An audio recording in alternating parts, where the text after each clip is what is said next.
yes. Hello, my friends, and welcome to this, another edition of Rotoworld Live, served by Applebee's Week 16. Thank you for joining us. Just as we all thought it might be a calm, cool, collected Sunday of news and injuries and activations, it is not. It's absolute chaos, and I'm so glad that we have John Daigle, Patrick Daugherty, and Hayden Winks to break it down for all of you. We'll be here for the next 45 minutes leading up until kickoff, answering your start-sit questions, helping you set your optimal lineups for this very, very important semifinals in your fantasy playoffs. Two big news items, and then we'll get into your questions. And we'll start first with you, John Daigle. As Hayden Winks has alluded to all week, Ezekiel Elliott has missed practices, and that means Tony Pollard is getting the starting nod. Where do you see him fitting among running backs this week? It's unusual territory, right? Going back to Ohio State, Zeke has never missed a game in his entire career, which is why this was not expected come Sunday morning. Now he's out. The Cowboys still in the playoff hunt, but Zeke not healthy. And so Pollard, just being one of only two available running backs today with Rico Dowdle, I believe, former TCU great, who is more of a fullback build. I think that Pollard is safe as a fringe RB1. The issue is that we should still expect the 49ers to wallop the Cowboys.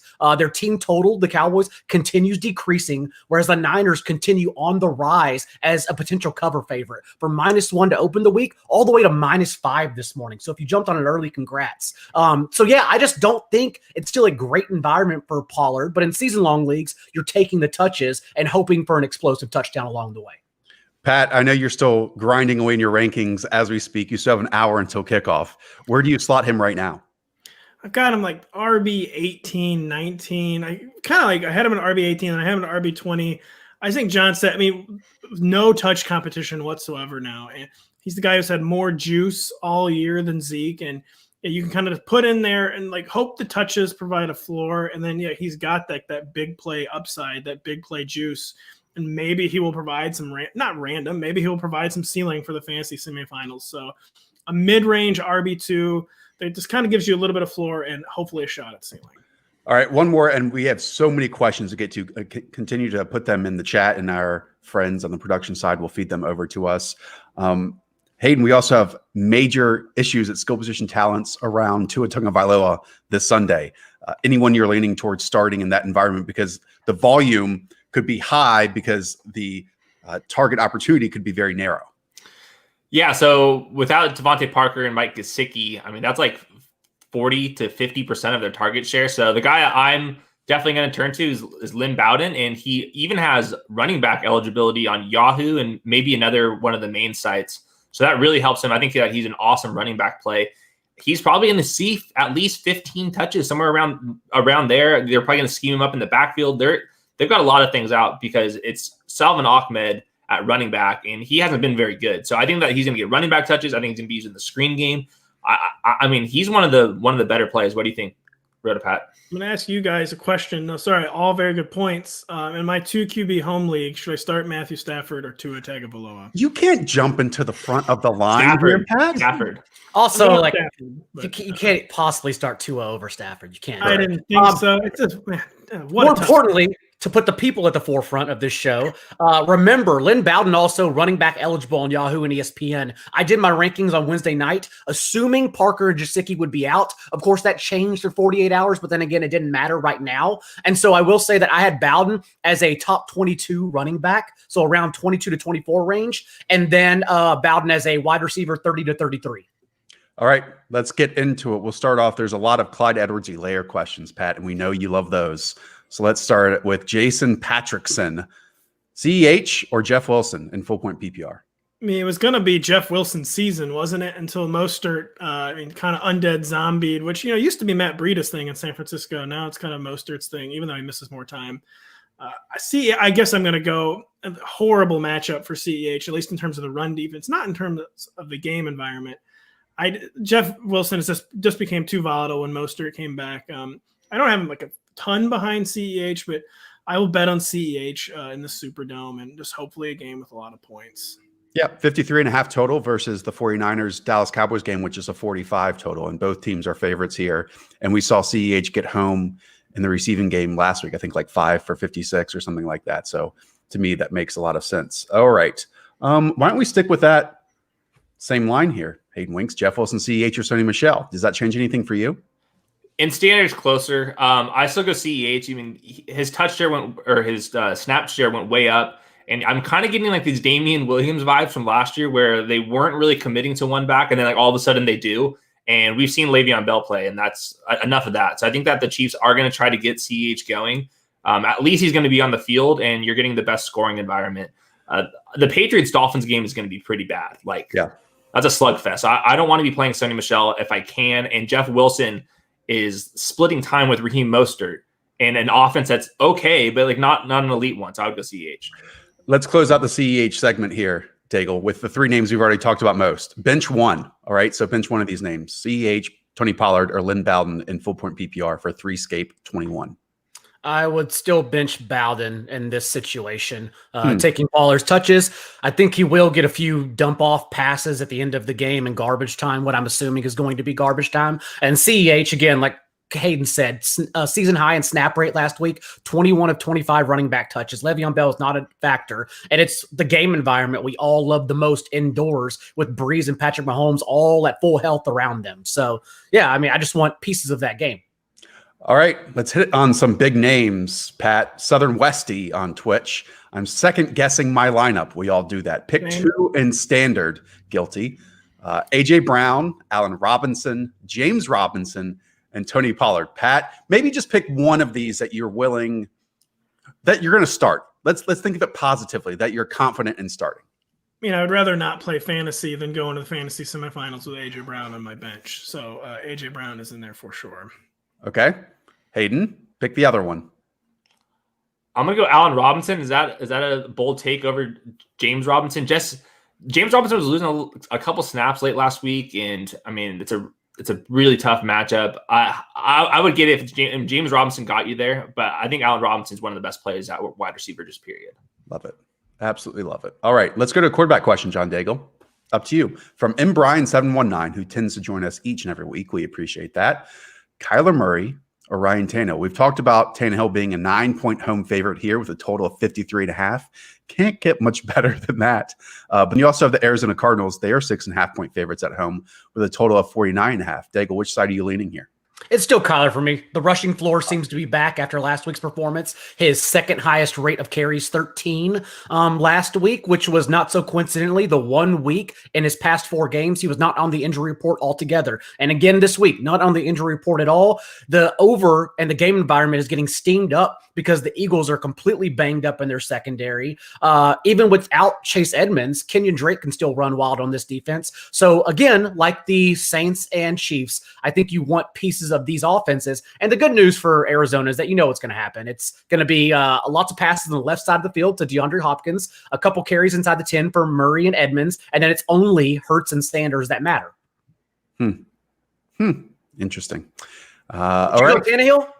No, I mean, no, it's because close, the volume just won't be there. And the 53.5, I mean, that's a super high number. And I understand that like Derrick Henry is just going to run all over the Lions. And I'm not sure if the Lions, even though the Titans defense is absolute baloney, are going to offer enough until it reaches like the halfway through the third quarter to keep it up to that number. But who knows? Who knows? It's very close, and it comes down to actually Stafford. Like if Stafford's healthy and answers, then Tannehill will be more involved. The Lions are better than the Jaguars, so that they got that going for him. I will say real quick, because we're talking about Stafford a lot, is he doesn't have like broken ribs. He has like that rib cartilage issue, and that's a big difference because you can just get a pain injection for your rib cartilage, and then the pain theoretically goes away unless you play for the Chargers and they want to puncture your lung. But I trust the Lions medical staff this much more than the Chargers medical staff. So I'm feeling pretty confident with my Lions guys in general. Pat, down to you. Courtney Martin on Facebook. Cam Akers or Justin Jefferson? I mean, goodness me. We were here in the semifinals. These are two fantastic options. Tough to move away from Cam Akers, right, Pat? It is. I just gotta say, Hayden is learning by that. You can't pass up an opportunity to make a joke like that. And Justin Jefferson is kind of like AJ Brown. Like it's almost like inconceivable going into my fantasy semifinals with him on my bench. But you cannot bench those running back touches for a 17.5-point favorite against the 0-13 New York Jets. And you have to go Cam Akers. Daigle, I know you're sipping your coffee, but I'll ask you this question because, I mean, weeks ago, we were talking about on the waiver wire that Cam Akers could be in for a major explosion. I mean, he should be entering this week as a top 5 running back, right? Yeah, I think Justin Jefferson's more of a bounce back DFS candidate after a bad week. Bears secondary is banged up. No safety Deion Bush, no Jalen Johnson. Khalil Mack also still injured. So yeah, it's a good spot for Jefferson admittedly, but I mean, how do you not get over the running back home favorite over 3 scores against a Jets defense? I know the front 7 for the Jets is the only positive thing they have going for them, but it just doesn't matter here. I mean, they're going to ride Cam. The Jets are expected to score 13, just under 14 points. Let's put it that way. And the Rams are expected to score just under 31 points. I mean, that is just a ludicrous turnout. Okay, over to you, Hayden. I think this is a good one. From Kinley 8. Salvon Ahmed or Brandon Cooks in half-point PPR? Do you see Ahmed in committee? We kind of started this conversation with that topic, but Brandon Cooks is coming back after missing last week, and he is the real, true, probably number 1 option that Deshaun Watson has out there. Yeah, the Dolphins, they can't run the ball. Just like it doesn't matter who's back there. They can't move the ball. And Salvon Ahmed with his shoulder injury, with Lynn Bowden getting involved, and just like I don't think the offense is going to be able to move the ball very well without Parker and Gesicki. So I think this has to be Brandon Cooks. I know the matchup isn't great, but you have to trust Deshaun Watson more than you can trust Tua. So give me Brandon Cooks. Pat, back to your wide receiver rankings. Adam Thielen or DK Metcalf? How good are you guys' teams? I know. Well, look, they're in the semifinals, and they've been watching and listening to us all season long. That's why. Yeah, I mean, you have to go. DK Metcalf can't be on benches. It's just that. I mean, not that Adam Thielen can either, but DK Metcalf, one of the highest floors at any position in fantasy. Washington, the front 7 could create some issues, but as we know, they don't have concerning individual matchups in the secondary. And to back that up, Pat, while Washington might be viewed as like, I think top 7 in pass defense DVOA, they are not good against number 1 wide receivers. I mean, they're among the worst amongst the league in facing and defending wide receiver 1s. So DK Metcalf should absolutely go off. All right. Let's go back to that CEH line here, John Daigle. We'll help out Jonathan Stevens. Hello, you guys got me the quarters last week. Right call and Kareem Hunt. Nice job, gentlemen. Once more with vigor. Gentlemen, we need some vigor here. Kareem Hunt or CEH in half-point PPR. Thank you. Daigle? It is close. I am leaning towards Clyde Edwards-Helaire. Again, just the snap rate and the touches from last week, distinguishing himself, separating himself from that backfield indoors now, and also the target share. 6 targets, tremendous value and what we expect to be an up-tempo game. So I am still leaning Edwards-Helaire, and if you don't believe that role sticks, then you would go Hunt. I believe that role sticks today. Okay. Since we're here, let's go to Tony Pollard or David Johnson. Hayden Winks. This is from Blake Williams 24. We've talked a lot about Tony Pollard. We have not mentioned at all David Johnson, who could see a massive share. Take that for what you want, because Duke Johnson's also battling injuries. Yeah, their roles are going to be basically identical because there's not a threat on either of their teams in the backfield. So it's kind of what offense do you trust more? And I slightly trust David Johnson's and the Texans role a little bit better. He's gonna get like 15 to 20 touches this week, and I really don't trust the Cowboys right now. Can I ask you this? I mean, it's not crazy to say that Tony Pollard's the better player than David Johnson right now either, is it? Yeah, but I also think that we overrate Tony Pollard too. Like I think he's better than Zeke, but that's not saying too much. Hold on. Yeah, I'm open to listen. His none of his metrics are very good. So it's one of those. I hear you. It's one of those situations though where we're arguing more touches, but there are also bad touches. And so, like, doesn't Pollard outscore David Johnson on 5 fewer touches today? That would be my argument. I had a lot of Hayden also just taking as an article of faith that Tony Pollard is better than Zeke is like a bit premature to me. I know it's been a rough year for Zeke, honestly, but. I mean, Zeke, I think a lot of it's probably just been banged up all year. I would play Tony Pollard just because I think he's clearly the better player than David Johnson right now. I think so. Sorry to really confuse you, Blake, but we have no agreement here. I'm not very confident in my David Johnson over Tony Pollard call, to be fair. But I just think that I have more faith in the Texans moving the ball than Andy Dalton. But I think the reason you gave lays it out really well. It's whichever offense you believe in more, and it goes to that. And I mean, I don't know how much I believe in the San Francisco 49ers defensive line giving hope to the Cowboys offensive line and Andy Dalton. But at the same time, like we just said, I think Tony Pollard's a better player and probably will get more work in the passing game too. But I will say what helps David Johnson today is that both CJ Prosise and Duke Johnson are out. Like the passing role's there. Again, they don't pass their running backs often. That's an issue. But if you want to lean David Johnson, I still lean Pollard. Daigle, up to you. J.K. Dobbins versus the Jaguars or Wayne Gallman against the Browns in full point PPR. Which one? I would play Dobbins over Pollard.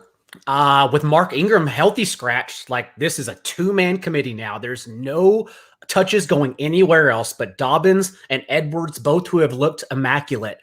We know Lamar Jackson still doesn't favor checking down, but this total is on the rise, and I think it's a terrific day for both players today. So Dobbins, I believe, became a top 13, top 14 back the moment Ingram was scratched this morning. Okay. Gus Edwards will raise a beer and be like, watch what I do.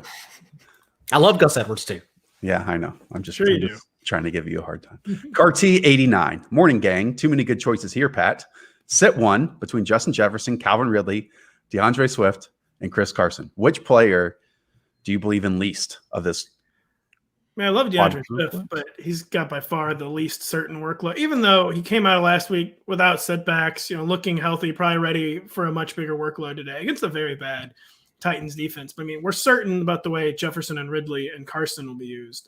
Carson, rough matchup, but we're not certain with how DeAndre Swift is going to be used. He could end up the top point scorer there, but the uncertainty is enough for me to leave him out of that very loaded group. All right, your boy's going to hog the mic here for a moment, okay? Because I have some lineup concerns. Hayden Winks, I'll go to you first. Chase Claypool or Chad Hansen.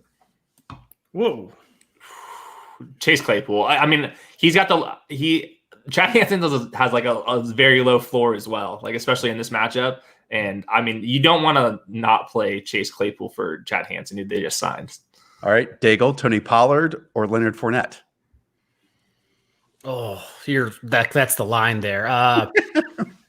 Man. He's your boy. Just say the line.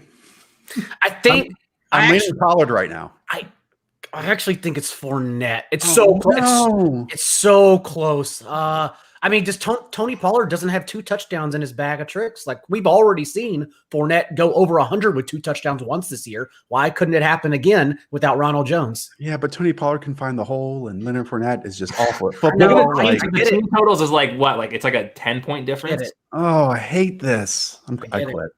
All right, it's Pat, close. Down to you.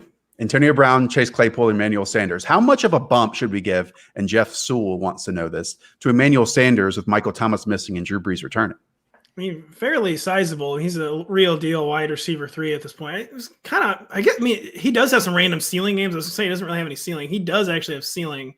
The Saints, it's like, I feel like this is never plug and play with the Saints. Like it's always very difficult to project how things are going to go. Like when Michael Thomas sits, Drew Brees coming back. So like a lot of variables today, or it could just be like, some of the randos in the Saints receiver core, but I feel very comfortable with Emmanuel Sanders as like a top 36, borderline top 30 option. And I do have him slightly ahead of both Claypool and AB. Love it. Okay. We haven't answered a quarterback question in a while. So Hayden, down to you. Miguel Nunez on the YouTubes, Ben Roethlisberger or Deshaun Watson. I mean, how difficult would it be to start Ben Roethlisberger in your fantasy semifinals after what he has shown and displayed the last 2 weeks?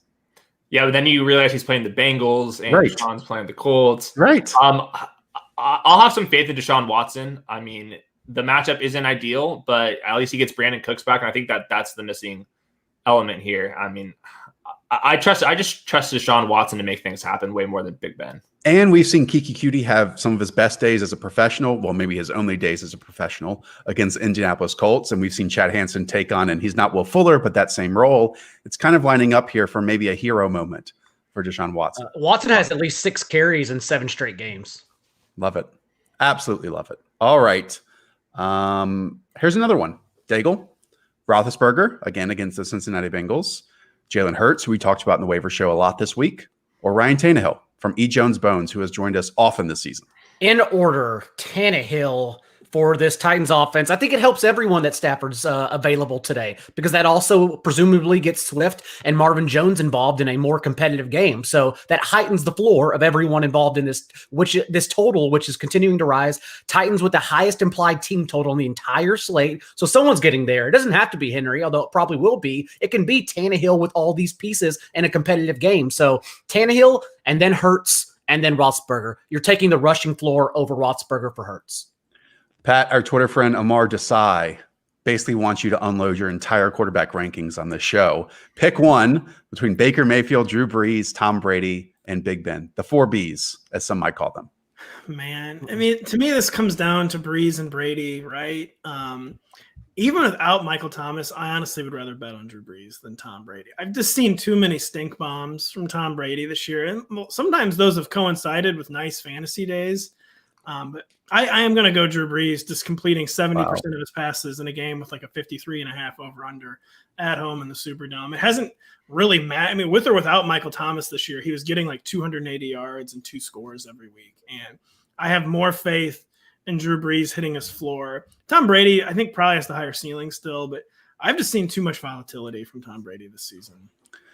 Hayden, over to you. Some big name wide receivers. Michael Kennedy, half-point PPR, Adam Thielen, or Robert Woods. Good luck this week. Good luck to you as well. Yeah, I have both of these guys like right around like wide receiver 10, wide receiver 13, 14, somewhere in there. Adam Thielen gets the bump because the Bears are missing 2 corners and their safety, but Robert Woods is playing the Jets. I trust Robert Woods' floor maybe a little bit higher. Adam Thielen is very good. A lot of his production is tied to the end zone. Robert Woods' production is tied to yards and receptions, so I trust that a little bit more. But you can go either way. Both of these guys are top 15 plays for me. Nice. Yeah, tough one. Because something like that can basically decide your week. Pat, over to you. More running back discussion. Who thought we would be here in week 16, but Raider 34 is Tony Pollard or JD McKissick in full point PPR, which we would have thought would give some more credence and credit over to JD McKissick. But again, Washington is expected to score less than 19 points in this game. Yeah, and J.D. McKissick's kind of like Alex Smith's special project. I don't think Dwayne Haskins is going to be really kind of living the J.D. McKissick lifestyle today, and I would very easily start Tony Pollard over J.D. McKissick.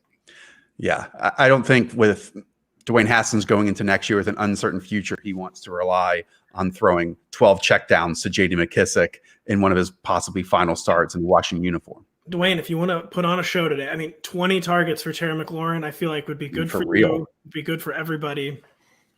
I totally agree with you. All right. Let's go to this one. Sticking with the Houston side, Daigle, Chad Hansen or David Johnson? David Johnson. In this case, I will take the touches. Okay. Yeah. Hansen's not like a bad player. Like he's in a good position in a game I like a lot, but just take the touches with David Johnson. Where is one that we haven't hit? We got to talk about if you see some Dobbins and more Pollards out there and Bowden, we got to establish some lines here. Yeah, I'm looking. I don't see a lot of Dobbins, but I mean, here's one because DeAndre Swift, Tony Pollard, and J.K. Dobbins. There we go. Good. Michael Wolverine. Which one, Daigle? No, I didn't want you to kick it to me. Well, you asked for it. I would go Swift, then Dobbins, then Pollard. That, of course, is me being very confident in Swift's role, increasing back to what we saw before his injury. Over 70% of the snaps, over 70% of the running back touches. And last week, we saw his role in half. I would expect that to increase every single week for the rest of the year. Okay. Here's a good one. Maybe some theory here. And Hayden, tell Jay Hales if you disagree with his line of thinking. He's a big underdog.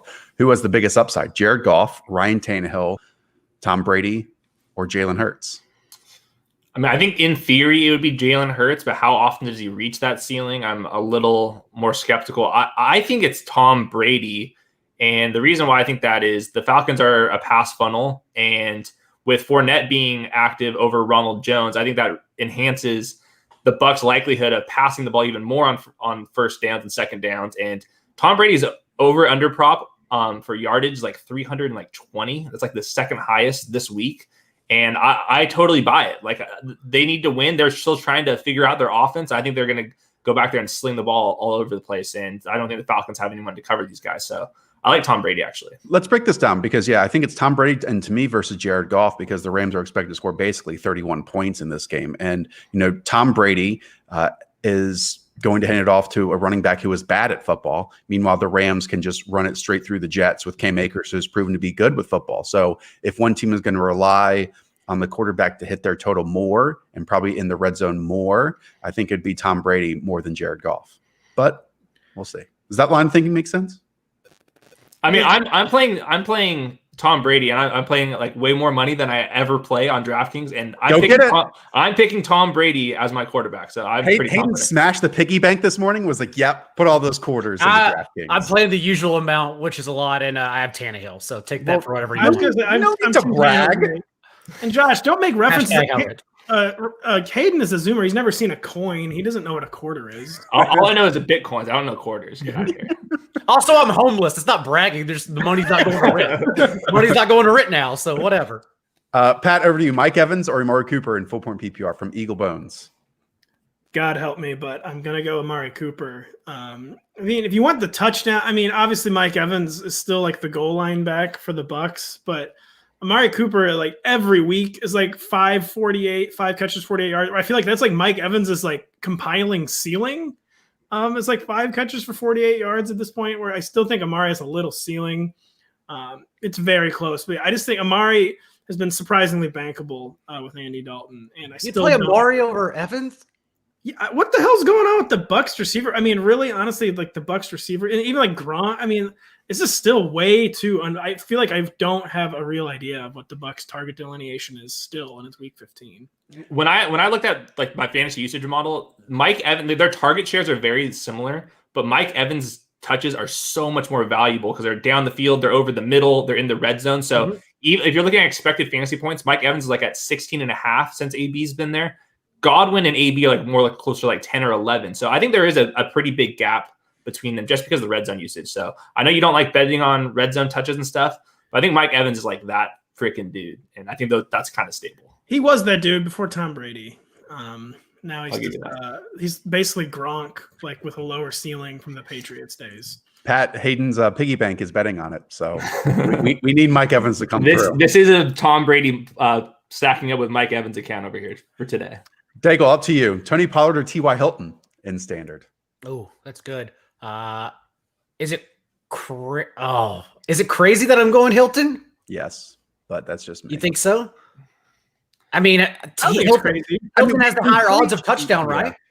I don't know. Hilton will easily score a touchdown before Pollard, right? I feel like the show is a little bit underrating Tony Pollard today. I mean, like this game is going to be pretty close. Like even if like the front seven's a little concerned, I mean, he's going to get the ball, I think 20 times kind of at a minimum. Isn't this the fantasy conundrum, Pat, though? Like all the time, every single time we hop on here and the shows throughout the week and we say, hey, volume is king. It's what's most predictable, all that kind of stuff. And now we get a running back who's going to get 17, 20, 25 touches in Tony Pollard. Yet all we're doing, and I'm just saying this, all we're doing is critiquing the offense that he's in and being like, oh, that's going to keep him from reaching value.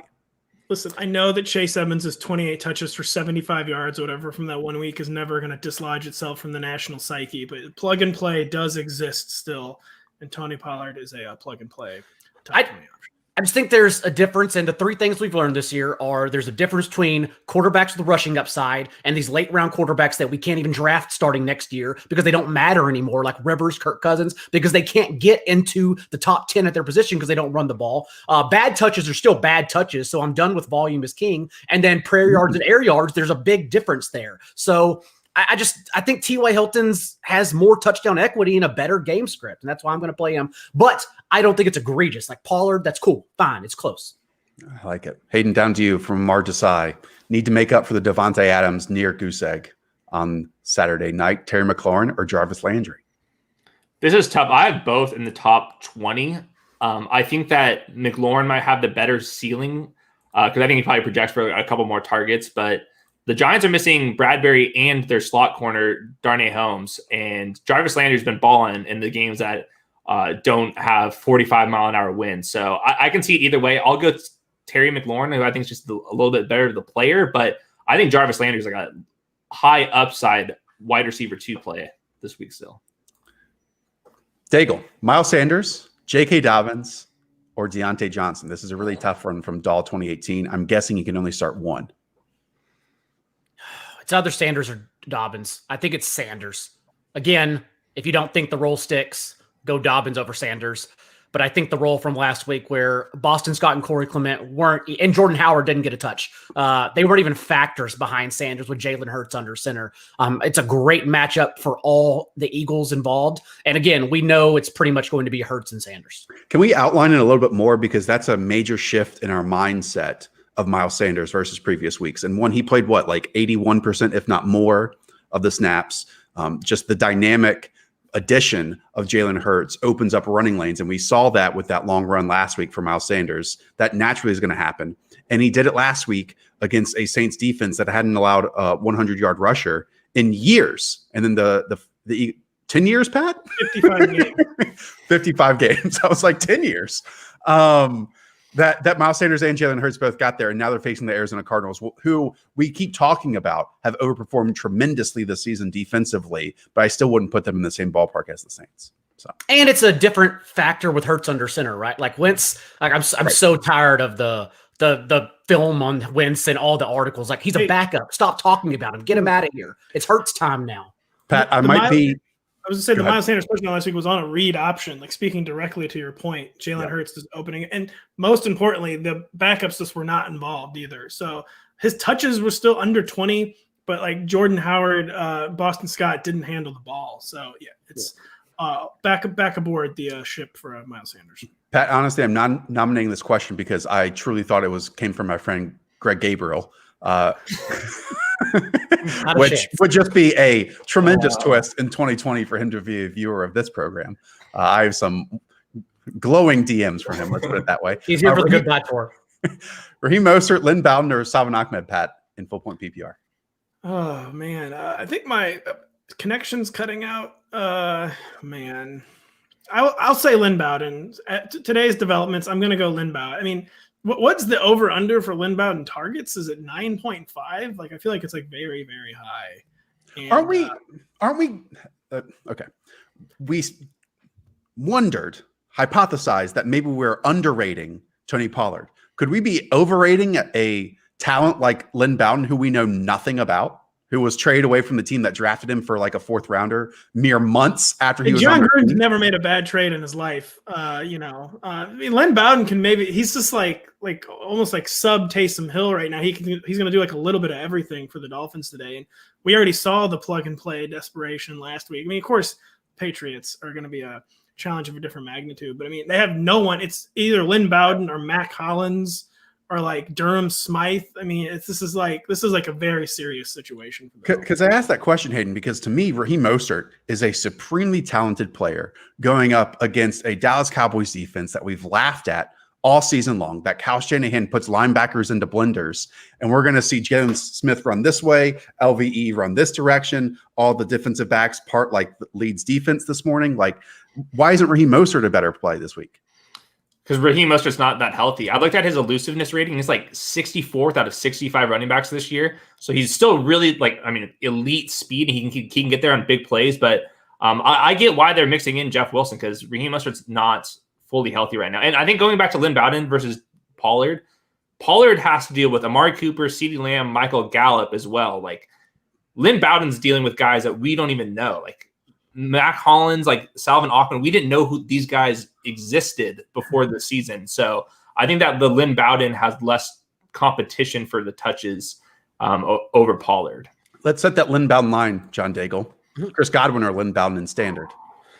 Before the midweek, I think I would have said Bowden. I think I'm on Godwin, though. I'm throwing out last week's game that we talked about on the recap show, Josh, out the window. Because remember, he was injured. He got his pin removed from his finger, played a significantly low number of snaps, and saw season lows across the board in targets and catches. And a much better matchup against the Falcons. I think you can go back to him confidently.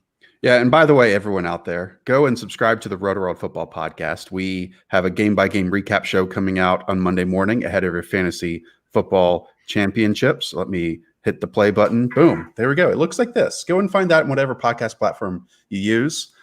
We would appreciate it. All right, let's keep it going. Pat, here's a good one from James Pham. J.K. Dobbins or Kenyan Drake in standard. With Kenyan Drake, it's all about those inside the 10-yard line touchdowns and touches because he gets some of the most high-value touches in the league.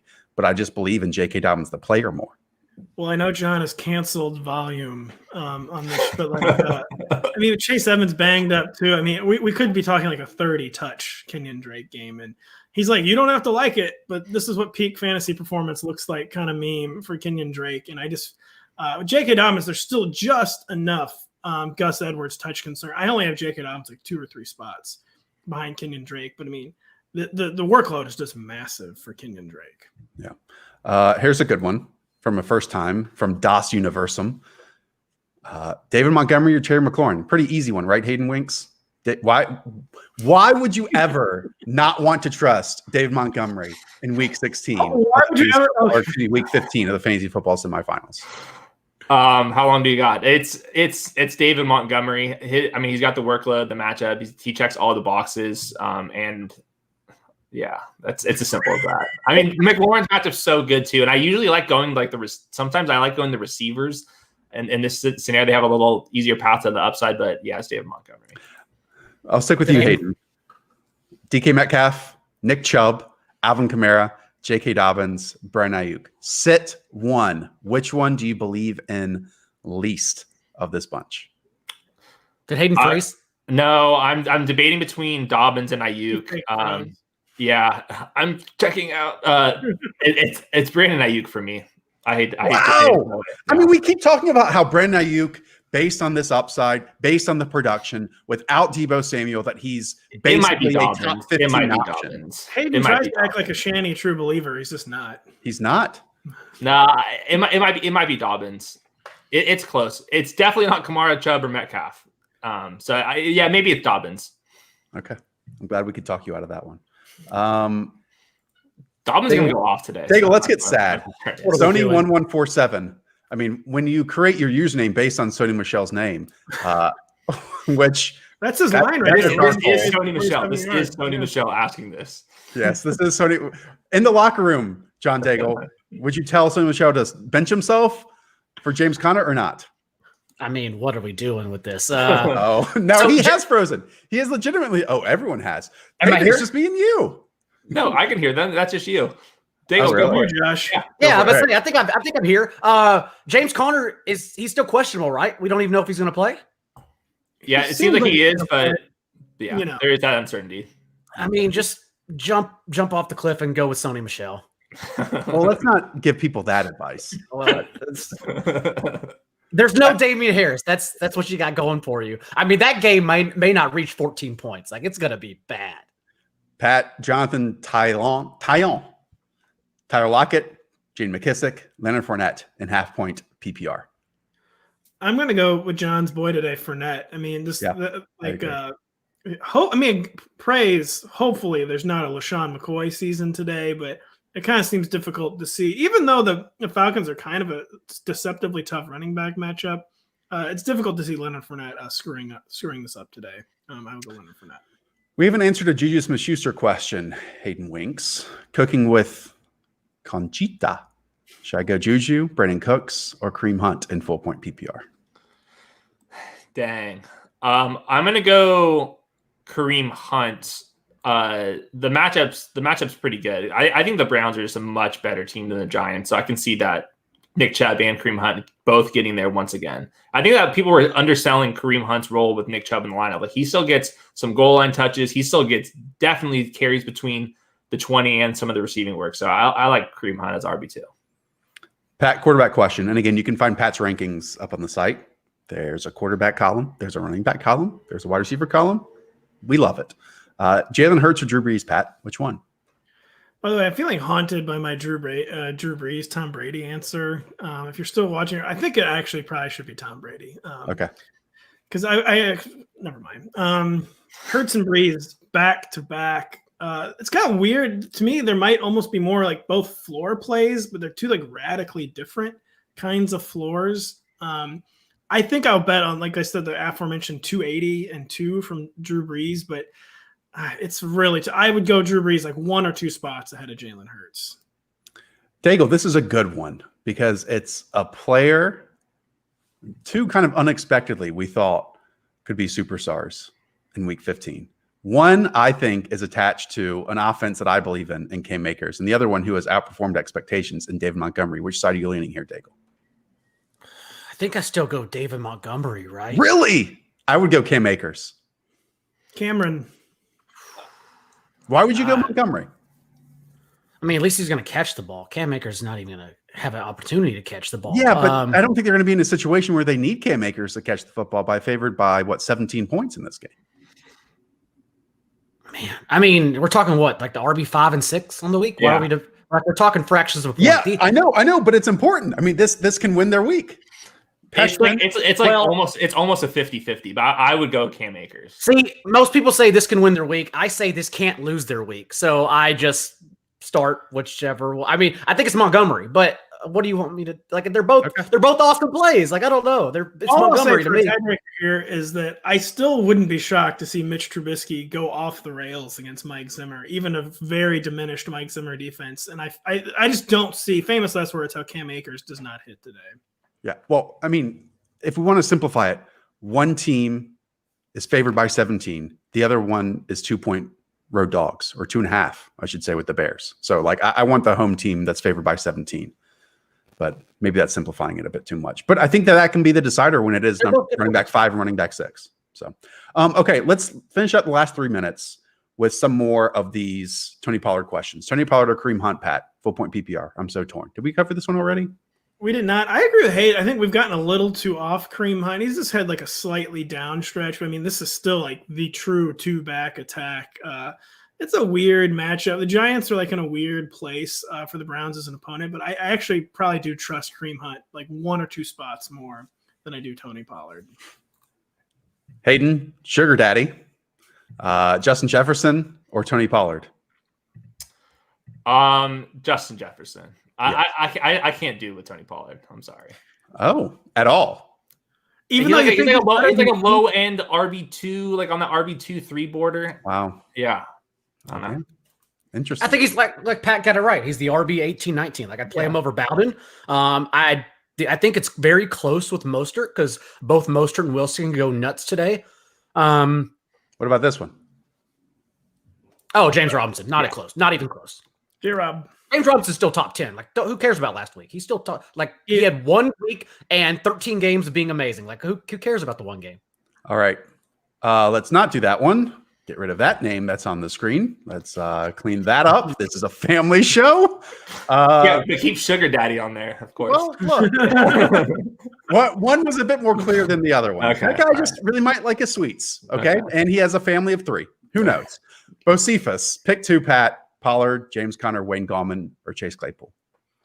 It's going to be Tony Pollard. I got a little off the Giesen this week. I don't know. I just could see like a very dispiriting Giants game, but I trust his workload more than James Conner. And Chase Claypool, if you want to like go for the brass ring, you want to really chase the upside, play Chase Claypool over Wayne Gallman, but it's Pollard and Gallman. All right, Daigle, we'll close out with the most difficult question of the day. James White, Jeff Wilson, DJ Chark, or Antonio Brown? From Coach DSR. It is either Wilson or Shark. And how can you start DJ Chark right now? How can you start air yards? I've got some air yards to sell you if you want to start DJ Chark. No, those are prayer yards. Wilson's fine. I really think Wilson and Mostert both get there today. I think they both have 80 yards and a touchdown today. All right, Hayden, we'll close with you. Another Jeff Wilson question. Lynn Bowden, who we've talked a lot about, Emmanuel Sanders. Full point PPR, which one are you going to start in the flex, or Robert Ferguson? It's Emmanuel Sanders. I might have him inside my top 20. He's in an awesome spot. I really trust Emmanuel Sanders this week. All right. I know everyone out there has 15 minutes. Go and check out Pat's rankings if you need that little extra boost. Again, we'll be back in the morning for the game-by-game recap show. There's so much to recap, I'm sure, today. And all these backfields and what is a mess of a week 15, but these guys are here to cover it for you. All right. Thank you so much, everyone. Once again, this has been Rotoworld Live, served by Applebee's. Thanks to Daigle, Hayden, and Pat. I'm Josh. Up the Villa, 215 West Brom. Talk to y'all soon. See ya.